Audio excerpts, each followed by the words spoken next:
Sunrisers RCB జట్ల మధ్య head to head రికార్డులు చూస్తే పోటీ ఎంత ఆసక్తికరంగా ఉందో అర్థమవుతుంది. ఇప్పటి వరకు ఈ రెండు జట్లు మొత్తం 26 మ్యాచ్ల్లో తలపడ్డాయి.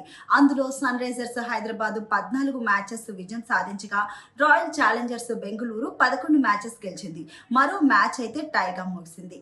ఈ గణాంకాల ప్రకారం రెండు జట్ల మధ్య పోటీ ఎప్పుడూ ఉత్కంఠభరితంగానే సాగింది.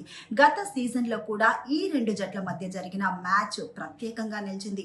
ముఖ్యంగా సన్ రైజర్స్ హైదరాబాద్ ఒక మ్యాచ్లో 287 పరుగులు సాధించి ఐపీఎల్ చరిత్రలో భారీ స్కోర్ నమోదు చేసింది.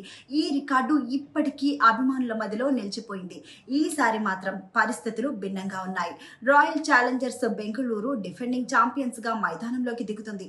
అంతేకాకుండా హోమ్ గ్రౌండ్ లో ఆడుతూ ఉండటం జట్టుకు అదనపు బలం కానుంది.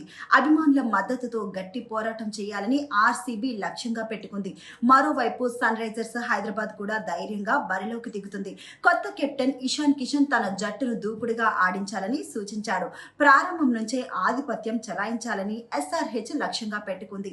ఇక ఆర్సీబీ కెప్టెన్ రజత్ పటీదార్ కూడా అభిమానుల ముందు విజయం సాధించాలని ఆశాభావం వ్యక్తం చేశాడు. తొలి మ్యాచ్ లోనే గెలిచి సీజన్ ను విజయంతో ప్రారంభించాలని భావిస్తున్నట్లు తెలిపాడు. మొత్తంగా చూస్తే ఎస్ఆర్హెచ్ ఆర్సీబీ మధ్య మరో హై వోల్టేజ్ పోరు జరగనుంది.